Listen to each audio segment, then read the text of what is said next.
Hola, bienvenidos nuevamente a las entrevistas de Tú Mismo y hoy vamos a hablar de la muerte, pero no se asusten. Vamos a hablar de la muerte porque hay una contracara interesante, que es la vida. Y esto fue lo que más me atrapó cuando leí este libro, Morir con amor, de Cristina Llagostera, quienes estáis viendo ahí ya en pantalla. Cristina, muchas gracias por atendernos. Gracias a ti, Aurelio. En este libro publicado por Urano me encontré, por un lado, bueno, la parte del mensaje que tú quieres transmitir y también los testimonios. Eh, pero para quienes no te conozcan, vamos a decir que eres psicóloga y terapeuta familiar sistémica, especializada en cuidados paliativos, psicooncología y atención a los procesos de pérdida y duelo. Tienes formación en psicología junguiana y terapias del tratamiento de trauma psicológico. Eres una de las figuras de referencia en el acompañamiento al morir y has trabajado muchos años en equipos de cuidados paliativos, de atención domiciliaria, siendo también coordinadora de un equipo de atención psicosocial en enfermedad avanzada durante 8 años. También eres docente en diversos grados y posgrados universitarios relacionados con el acompañamiento emocional y espiritual a la muerte y el duelo, y has escrito numerosos artículos de divulgación y colaboras con programas de radio, y como dijimos, autora de este libro, Morir con amor. Lo que más, y damos pie al diálogo, Cristina, es lo que dice Enrique Benito en el comienzo, en el prólogo, porque me pareció una presentación bastante interesante. Él dice, se refiere al cuidado al final de la vida, como si la vida tuviera un final. Y lo pone entre signos de exclamación. Y señala tu trabajo para perder el miedo a caernos por el borde de la vida, como si la vida tuviera un borde. Como vemos, algunas ideas para trabajar y para dar vuelta a nuestras creencias. Reflexionar sobre el morir no llama a la muerte, sino a la vida. Es interesante. Yo creo que es así, Aurelio.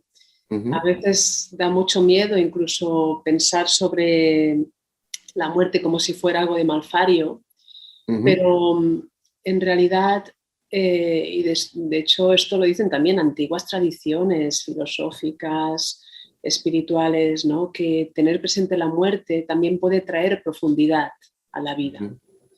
Y un poco la idea del libro es ofrecer este mensaje en cuanto a que reflexionar sobre la muerte, tenerla presente, acercarnos a esta realidad, también nos conecta con los aspectos trascendentes de la vida, que pueden ser entendidos por cada persona de forma distinta. Para algunos la trascendencia será eso que existe después de la muerte, quizás una existencia posterior, pero para otras personas la trascendencia será como la conexión con lo divino, con lo sagrado. Para otras será como la conexión con ese ser que permanece de ellos mismos, ¿no? O para otros tendrá una visión mucho más terrenal, de acá, ¿no? Como más humanista, existencialista en cuanto a sentirse parte de la naturaleza y digamos, como también sentir que uno trasciende, ¿no? Que va más allá de él, pues por ejemplo en el legado que dejan los demás o en el recuerdo que puede dejar en los demás.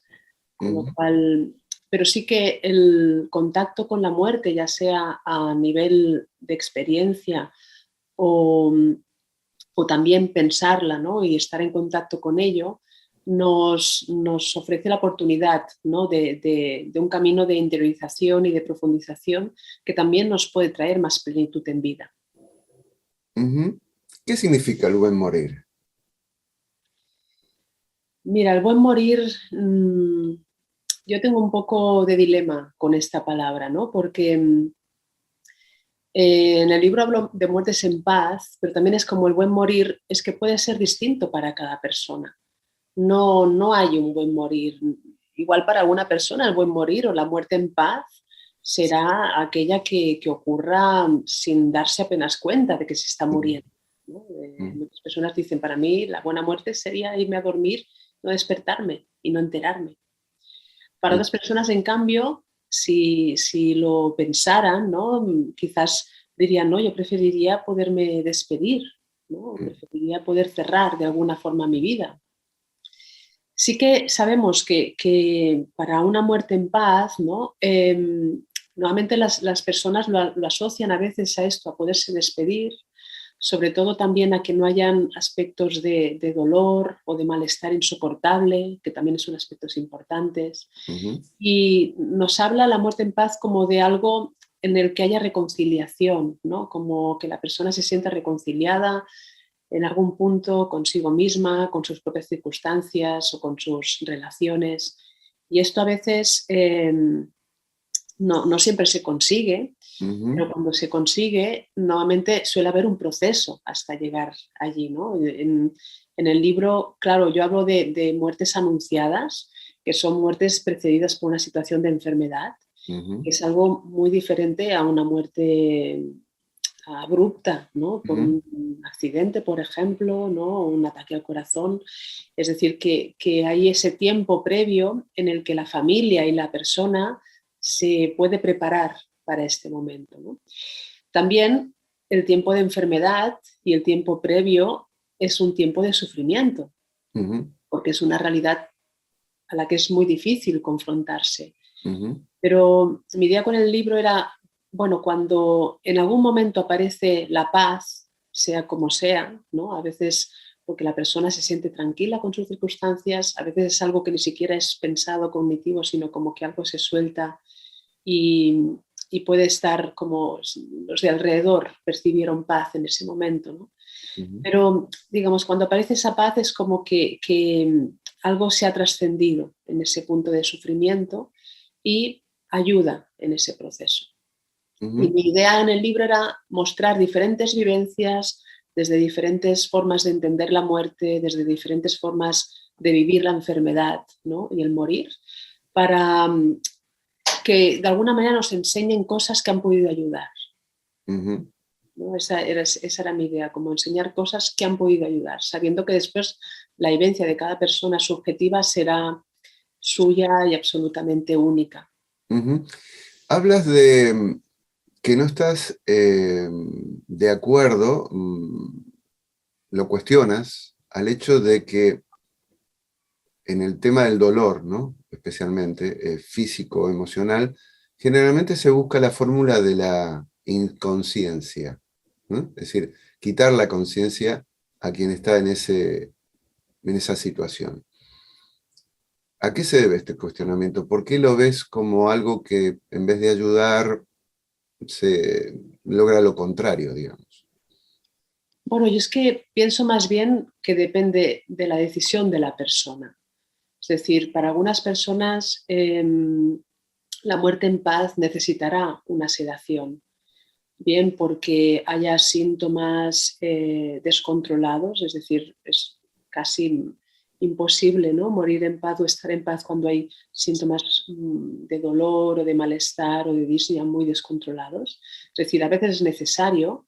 Lo que de alguna manera yo quería cuestionar era no tener como normas fijas, ¿no? Porque durante mucho tiempo también ha habido como un poco que parecía que la buena muerte era esa que era sedado, ¿no? O que la persona fuera inconsciente, y no solo de los momentos finales, sino que cuanto menos sea consciente de que está en una situación de enfermedad y de posibilidad de morir, mejor, ¿no? Entonces, quizás para algunas personas es así y se ha de respetar, y cuando nosotros como equipo detectamos que para alguien es demasiado abrumador y que de alguna manera prefiere estar en negación, prefiere no saber, eso se respeta, pero para otras personas, en cambio, no será así. Y a lo mejor esa conciencia de la posibilidad de morir, todo y que es algo fuerte, intenso y difícil de vivir, para algunas personas también les ayuda a poder cerrar de forma consciente su propia vida. Y también incluso a poder como discernir o pactar, ¿no? con el equipo sanitario hasta qué punto prefiere estar en algún momento más inconsciente o prefiere preservar en algún punto su conciencia. Y eso, en mucha parte, habrán circunstancias que no estarán en nuestras manos y por eso es algo que se puede cuidar de a momento, ¿no? En cada momento, según lo que la persona necesite. Pero, digamos, la idea es como que se pueda respetar más la necesidad de la persona y que no haya como, que no se vea solo como una muerte en paz, esa que es consideración. Muchas veces será necesario y será la manera, pero quizás no siempre. Uh-huh. Tú hablas de los que están cuidando, que pueden ser allegados, familiares, amigos, y que hay que ser consciente que justamente esa persona que está en ese proceso, en la antesala de, es un ser consciente y perceptivo. Saberlo, entenderlo, ¿qué implica para aquel que está acompañando? Es que estos momentos son momentos muy complejos y muy difíciles para los que están al lado. Me refiero a los momentos de agonía o de situación de últimos días. Uh-huh. Vemos que la persona, claro, ya no es ella en el sentido de que quizás si está sedada o está, el propio proceso de enfermedad a veces ya implica una pérdida de conciencia. Uh-huh. Y a veces son momentos muy difíciles de sostener, ¿no? Pero a la vez es como, yo creo que ahí se están produciendo procesos, ¿no? Quizás a un nivel que no vemos, que no son visibles para nosotros, pero también podemos acompañar a esa persona en ese momento y favorecer de alguna manera ese tránsito. Es como que está empezando a despegarse de esta vida, ¿no? Y está como realizando una despedida incluso a un nivel no consciente de esta vida. Y aquí, pues tener algunas pautas, ¿no? Para poder acompañar este momento, ¿no? Sabiendo que aunque no podamos comunicarnos muchas veces con la persona, como no sabemos qué ocurre con la conciencia en este momento, pues es bueno cuidarlo. ¿Y cómo lo podemos cuidar? Pues, por ejemplo, favoreciendo como la comodidad, incluso a nivel físico de la persona, ¿no? También como cuidando el ambiente que le rodea. Yo siempre digo que también es un momento que es muy triste y que no pasa nada si saltan unas lágrimas o si aparece tristeza. Pero otra cosa es como que el que está acompañando se sienta muy abrumado con sus propias emociones y sean muy intensas. Ahí pues es un momento quizás para vivir esa intensidad fuera y después volver, ¿no? Uh-huh. Preservando como un clima que pueda dar también calma, ¿no? Y pueda dar confort, ¿no? Porque a veces la conciencia de la persona quizás será como la de un bebé, ¿no? En el sentido de que quizás no entiende del todo, quizás, pero sí que puede captar algo del clima que le rodea, ¿no? Uh-huh. Y ahí también estamos ayudando a esa persona, ¿no? A veces algunos familiares o amigos pues les será útil poder verbalizar cosas que para ellos les ayude, ¿no? Y a veces son con palabras o a veces sin palabras en el estar. Es un momento pues para, no tanto para hacer, porque no podemos hacer muchas cosas, pero sí para estar. Y a veces si cuidamos también, ¿no? Pues incluso hay personas que deciden acompasar un poco su respiración para ayudar a crear un estado de calma, el verbalizar cosas bonitas de la vida que se han vivido con esa persona, el agradecer, el dar permiso, ¿no? El a veces dar algunas palabras de estaremos bien, ¿no? Pero Uh-huh. esto cada persona como lo sienta. Y para algunas familiares o amigos que están ahí resulta muy artificial poner palabras y quizás su manera será más como por dentro, ¿no? Como dar un espacio, ¿no? Como de amor, ¿no? De estar acompañando con amor a esa persona. Uh-huh. También es absolutamente válido, ¿no? Pero como ver este momento como algo importante también en la vida, en la que estamos como despidiendo a todo ese ser, ¿no? Le estamos acompañando en esa transición. Es una Uh-huh. transición. También hablas que hay frases bien intencionadas y muy reconocidas y extendidas que se saben. Por ejemplo, no tires la toalla, o perdona para poder irte en paz, y tú dices, esas frases más que bien hacen mal. Sobre todo dependiendo de cómo sea la vivencia de la persona. Es decir, a veces damos como instrucciones de tienes que afrontar esto así, ¿no? O tienes que hacerlo así. Y esto es una instrucción que se hace desde afuera, a veces sin tener en cuenta cómo es la vivencia de la persona. Y en estos momentos de alta vulnerabilidad, a veces uno no puede hacer lo que quiere, sino que hace lo que puede, porque son pues, momentos a veces en las situaciones de enfermedad muy difíciles en los que uno ha de transitar a veces por muchas emociones hasta poder encontrar un punto de calma o hasta poder encontrar un punto en el que se siente más dueño de sus propias reacciones. Entonces, si en una persona que está, por ejemplo, en un momento en el que está enfadado con sus circunstancias, ¿no? Si en ese momento le decimos, no, es que tienes que, ¿no? Cuando el tienes que tendría que estar prohibido, ¿no? Tienes que aceptar esta situación, ¿no? Esto no es respetar, ¿no? Ese proceso que está haciendo a nivel emocional, que ojalá llegue a ese punto en el que pueda asumir eso difícil que le toca vivir, pero no, con esa indicación no ayudará, sino más bien la persona se sentirá invalidada en esa rabia o en esa tristeza o en ese miedo que en ese momento siente, ¿no? Entonces, cuidado con estas frases como que son muy fáciles de decir, pero muy difíciles de cumplir. Y que cuando uno está atravesando un momento difícil, tenemos que tener mucho cuidado, porque hay que respetar que está haciendo un proceso complejo a nivel emocional y que esas frases no van a ayudar a resolver eso más rápido. Además, van a hacer sentir inadecuado.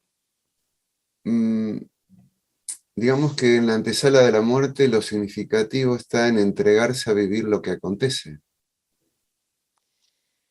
Sí, aunque eso a veces cuesta mucho. ¿Mm? Es decir, yo lo que he visto es que la paz, ¿no? O incluso la aceptación, no es algo que a veces se pueda conseguir a voluntad. A veces incluso una persona se puede repetir, yo tengo que aceptar esto, pero es como si fuera un fruto, ¿no? Que necesita madurar hasta que cae. A veces uno necesita transitar, ¿no? Como decía, por muchas emociones hasta que llega a este punto en el que algo puede como soltarlo, ¿no? Y puede como rendirse en algún punto a las circunstancias que le toca vivir y que muchas veces no le gustan. Que preferiría que fuera otra cosa, ¿no? Que pudiera tener más posibilidad de vivir más años, ¿no? Pero sí que a veces cuando se produce esta rendición, ¿no? Positiva, en el sentido de que como este fruto maduro, ¿no? que cae, la persona entra como en otro estado y digo que es una rendición positiva porque no tiene nada que ver, ¿no? Con esos estados en los que uno se siente como en indefensión ante lo que está viviendo y adopta una actitud como pasiva, como diciendo, bueno, me abandono, pero en realidad allí es como un abandonarse, pero cuando por dentro todavía hay mucha emoción de resistencia, ¿no? Cuando en algún punto ese caos emocional, ¿no? Resuelve en este punto de rendición, de soltar profundo, que no es solo cognitivo, sino que es a muchos niveles, sí que vemos que la persona entra como en otro estado que le ayuda, en el que nuevamente hay algo más de calma o de aceptación o hay como una apertura, y esta apertura le ayuda tanto a ella como a los que están alrededor. Es algo que es beneficioso. Ya que hablas del entorno, tú dices que el morir en paz deja semillas valiosas en las personas del entorno. Sí, sí. Es algo como que reconforta en el duelo, ¿no? Cuando se ha podido vivir esta paz en algún momento y de diferentes maneras.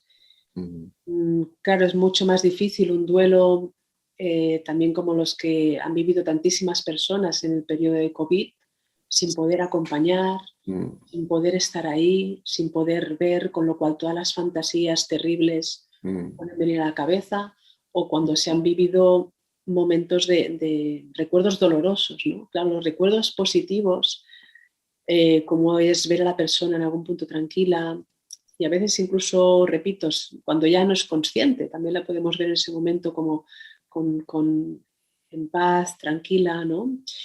Eso es un recuerdo positivo que ayuda también en el duelo. Mientras que los recuerdos negativos pues serán cosas como a poder elaborar, ¿no? Porque van a ser difíciles, o también el no tener la experiencia de poder estar acompañando. Y de todas maneras, el duelo, aunque haya una muerte en paz, también se tiene que hacer, porque la ausencia es la ausencia.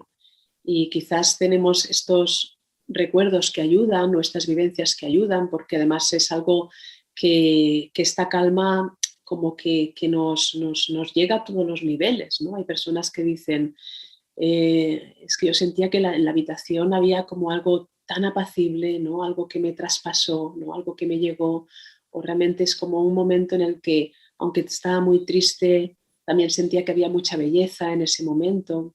Las personas te explican cosas así, ¿no? O había un momento de muchísima intimidad, ¿no? Estábamos todos como muy juntos, estábamos como acompañando, y no éramos solo la madre, ¿no? La esposa, sino que era algo más, ¿no? Que estaba ahí.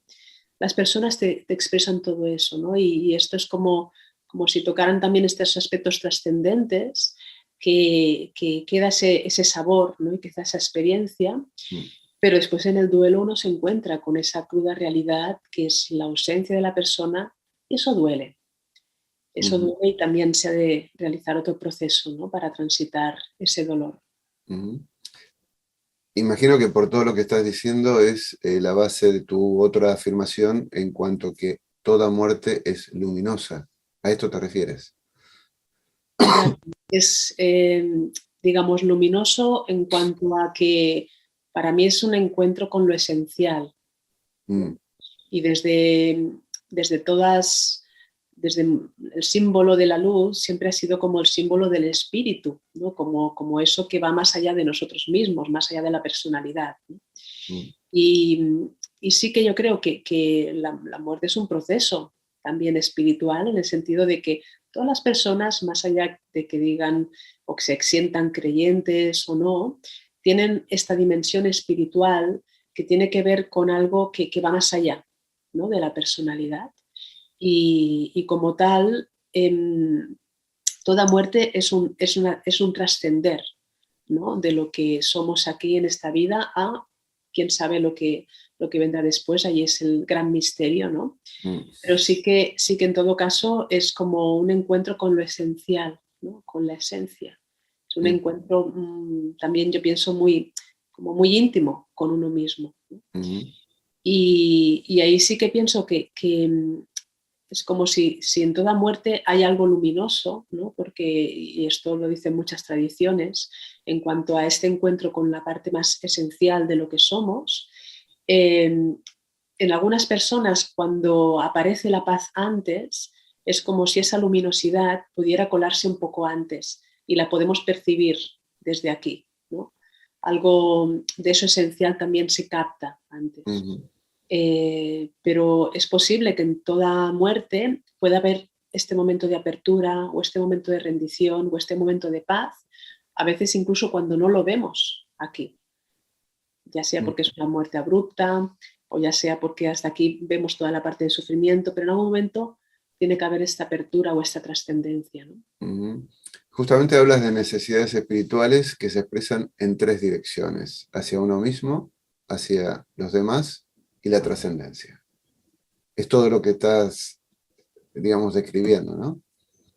Sí, porque esto fue un trabajo que hicieron el grupo de espiritualidad de la SEPAL, ¿no? De la Sociedad Española de Cuidados Paliativos, que definieron estas tres dimensiones, y que también definen entonces la espiritualidad más allá de la creencia religiosa. También tiene que ver con el sentido, ¿no? Es decir, con esta parte más existencial del sentido de la vida, de cómo se siente la persona en coherencia en cuanto a su forma de vivir, la conexión que tiene que ver también con cómo son las relaciones con los demás, en cuánto me siento en paz con los demás, cuánto siento que puedo amar y sentirme amado, también sentirme perdonado, ¿no? Si en algunas cosas hay como remordimientos, ¿no? De perdonar y de sentirme perdonado.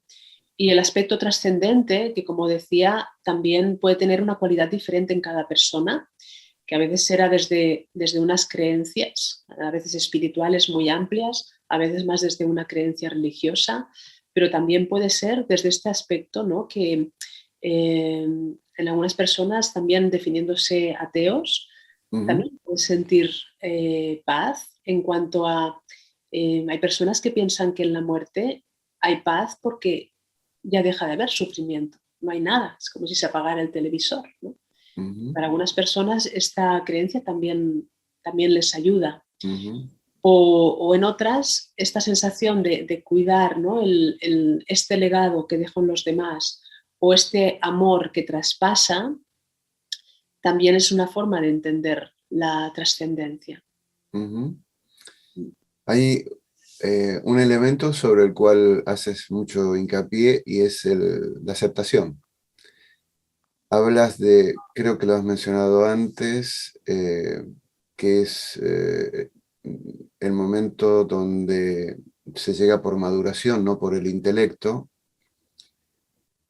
Hablas también de que la aceptación es un momento de conexión, al contrario de la resignación, que es una desconexión con uno mismo. Hablas de la aceptación que trasciende al sufrimiento, es un camino, y es un aspecto del cual creo que estamos un poco huérfanos, ¿no? Porque si es algo que no estamos entrenados en vida, es justamente en la aceptación, en el soltar y en la aceptación. Y en este capítulo final de nuestra historia en este mundo, justamente nos reclama aceptación. ¿Qué más podríamos decir de ello? Es un tema complicado, ¿verdad? Porque yo a veces pienso incluso cosas pequeñitas que nos pasan en nuestra vida y cómo nos cuesta aceptarlas, ¿verdad? Cómo nos peleamos con ellas y decimos, no, esto no puede pasar, esto tal, esto no me lo merezco, esto es injusto. Y a veces pienso, y estas personas, ¿no? Que en algún momento afrontan algo tan difícil, ¿no? Como una enfermedad que les resta vida, que les pone ante una situación de abismo, ¿no? De perder tantísimas cosas, que pierden muchas cosas que pueden hacer, ¿no? Que la propia enfermedad resta mucho a la persona, ¿no? ¿Cómo aceptar eso tan grande, ¿no? Y en realidad yo creo que ahí vemos también la capacidad de adaptación de las personas, porque siendo algo tan difícil, a veces hay momentos en que las personas pueden asumir, ¿no? Y por supuesto a veces hay grados y a veces hay una aceptación como más cognitiva, ¿no? Pero que no está del todo integrada, y son esas aceptaciones en las que la persona se acerca a querer asumir una realidad, pero que después viene una situación compleja y entonces pues aparecen emociones difíciles. Y por eso hablamos tanto de que uno necesita hacer su proceso interno, ¿no? Pero que también en vida, cómo situarnos, ¿no? en este camino de ir asumiendo que a veces nos pasarán cosas que no querremos, nos pasarán cosas difíciles, y allí es importante también respetarse en las propias emociones que vayan surgiendo para poderlas transitar, porque puede aparecer culpa, puede aparecer rabia, puede aparecer miedo, puede aparecer resistencia, ¿no? Y cómo poco a poco, ¿no? Acercarse a, vale, esto es lo que me toca ahora vivir, esto es lo que ahora me demanda la vida, ¿cómo me voy situando yo, ¿no? Ante esta demanda de la vida? Y creo que hacemos como mucho procesos, a veces grandes, a veces microprocesos, en el que de alguna manera, en algún punto, podemos llegar a una aceptación, ¿no? O decir, bueno, esto es lo que hay, ¿no? No me va a servir de nada pelearme más con ello. Y cuando algo se suelta es cuando algo se trasciende un poquito, ¿no? Pero hay que respetarse también en el proceso previo, porque si tenemos como la aceptación como una meta, ¿no? De, vale, tengo que aceptar, a veces eso yo creo que a veces también genera resistencia, ¿no? Es como ir también aceptando que ahora mismo estoy enfadado con esta situación, no me gusta para nada y necesito como poder expresar todo eso hasta que eso cambia en algo diferente, ¿no? Como buscando más lo orgánico desde dentro y respetando las emociones por las que transitamos. ¿Recuerdas una frase al hilo de lo que acabas de decir, que enfrentamos miedos, ira, etcétera, etcétera? Y Kubler-Ross es un poco la referente en este campo de la preparación para nuestro final de vida. Ella decía, nuestros miedos no detienen a la muerte, sino a la vida. Y la pregunta es, ¿qué es exactamente lo que temo de la muerte? Claro, en cada persona la respuesta será cosas distintas, ¿no?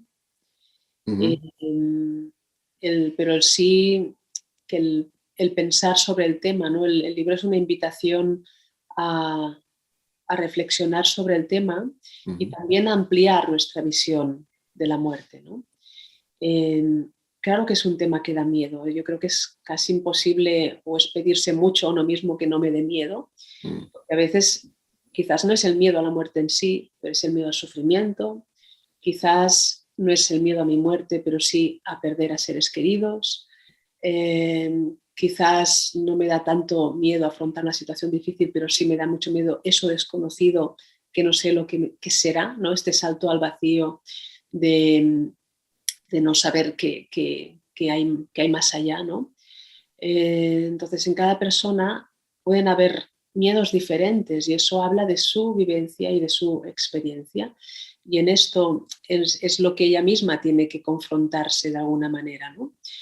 También sabiendo que el miedo a la muerte es un miedo natural, ¿no? Es como también el miedo de la autoconsciencia, de ser consciente de que ahora existo en esta forma y que algo de mí dejará de existir de esta manera.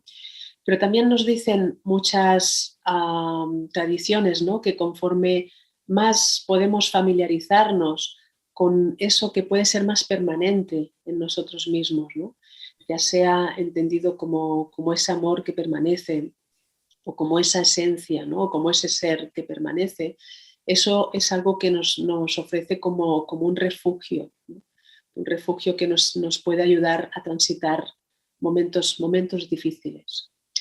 Y como decía antes, no tiene que ver solo con una creencia espiritual, sino a veces con el sentirse en coherencia con la propia vida o el sentirse que uno ofrece también o intenta ofrecer algo bueno para que queden los demás.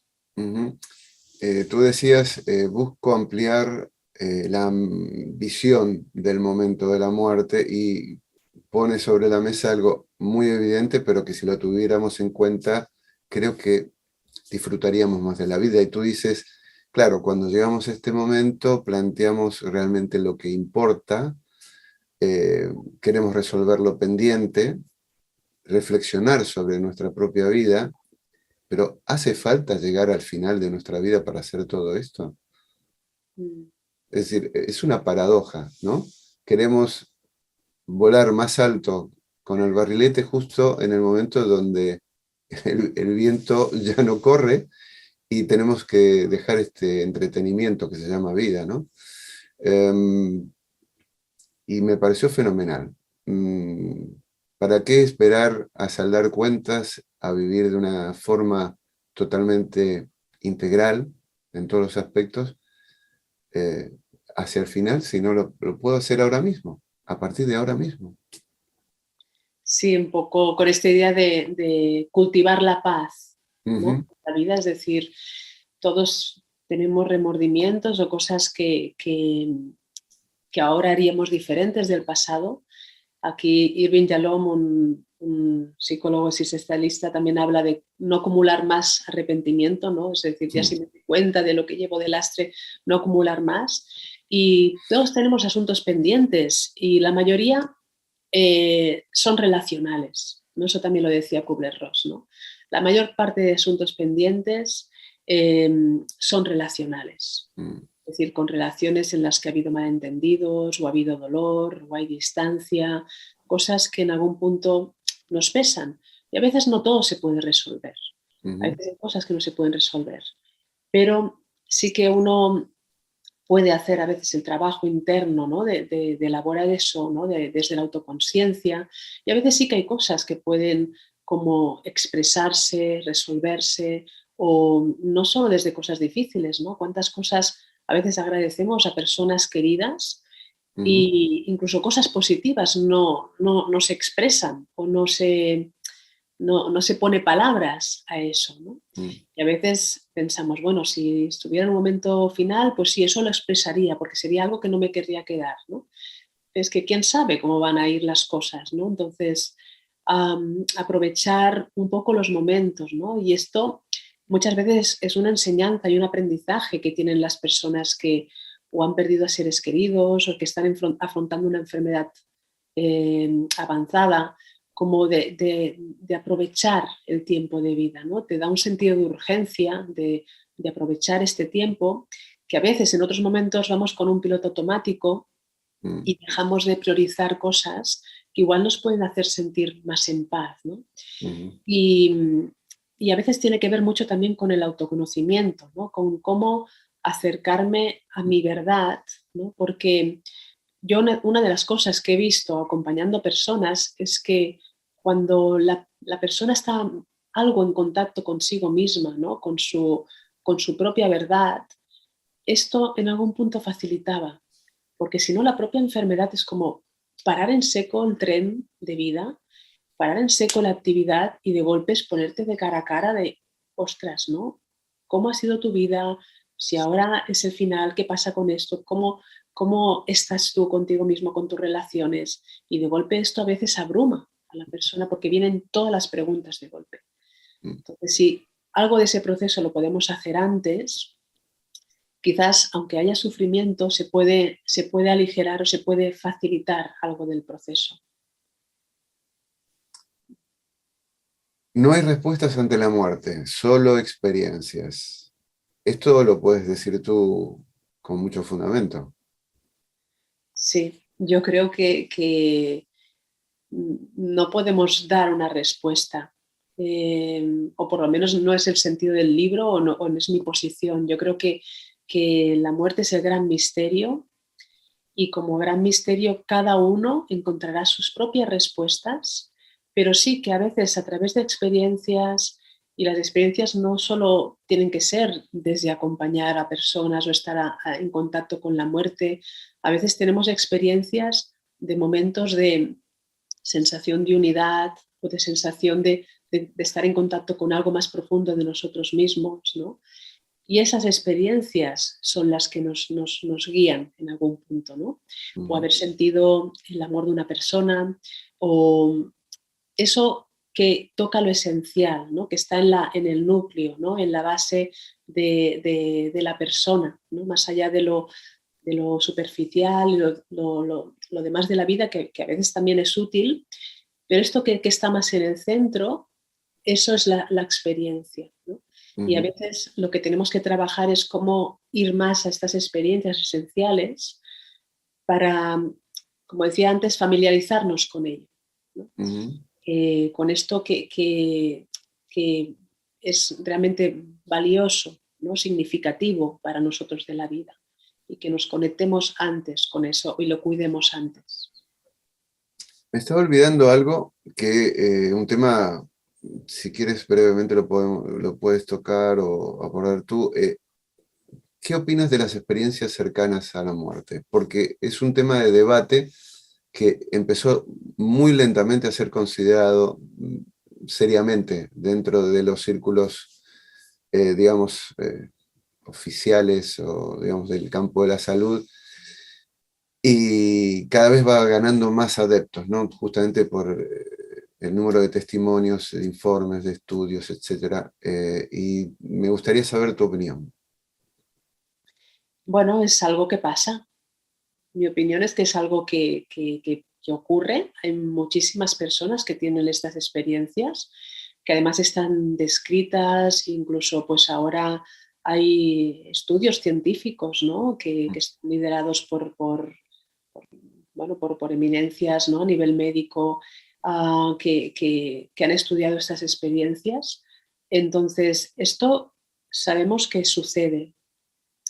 De la misma manera que sabemos que sucede, que es muy común que cuando alguien está en proceso de morir, muchas veces o tiene sueños o tiene visiones o ve personas fallecidas, o que hay momentos en los que, esto me lo han explicado muchas personas, ¿no? que igual hay una sensación como de salir del cuerpo, ¿no? Y que tienen otra conciencia, ¿no? Desde fuera del cuerpo. Y entonces eso sucede. La cuestión es cómo cada uno lo interpreta. Hay personas que le dan una visión científica y consideran que son como mecanismos de la propia mente, ¿no? Y como que no hay conciencia más allá de este cuerpo, de este cerebro, ¿no? Y hay personas que, en cambio, piensan que el cerebro es receptor de una conciencia más amplia, ¿no? y que pasan cosas más allá de este cuerpo, ¿no? Y que la conciencia pervive o más allá de este cerebro que sí que sería receptor, ¿no? Entonces, en cuanto a mí, si hablamos desde mi creencia, porque no deja de ser una creencia, yo sí que siento que el cerebro es receptor, ¿no? de esta conciencia más amplia. Y bueno, y estas experiencias de casi muerte, o también las experiencias que se dan en los momentos previos a la muerte, como que nos reflejan eso, ¿no? Como que hay algo que pervive o que permanece más allá del propio cerebro. Bien, para finalizar, como decía Tagore, Rabindranath Tagore, la muerte no es la oscuridad, es simplemente apagar la linterna porque ha llegado el amanecer. Bellísimo, me encantó, está en tu libro. Por estas cosas y muchas más es que recomendamos este libro, Morir con amor, de Cristina Llagostera. Cristina, ha sido un placer para mí. No sé si te ha quedado algo en el tintero, pero la verdad me voy con muy buenas sensaciones y te agradezco. La verdad que para mí también ha sido una entrevista así muy, muy completa, muy bonita, y hemos podido hablar con profundidad y también con respeto a todas las formas de vivir o de entender la muerte, que para mí también eso es importante. Así que muchas gracias. Y a los amigos que están allí viéndonos y escuchando, compartiendo esta conversación, que lamentablemente la tenemos que cortar aquí. Pero bueno, vendrán otras entrevistas aquí, en las entrevistas de Tú Mismo. Muchísimas gracias por acompañarnos una vez más y hasta la próxima. Muchísimas gracias.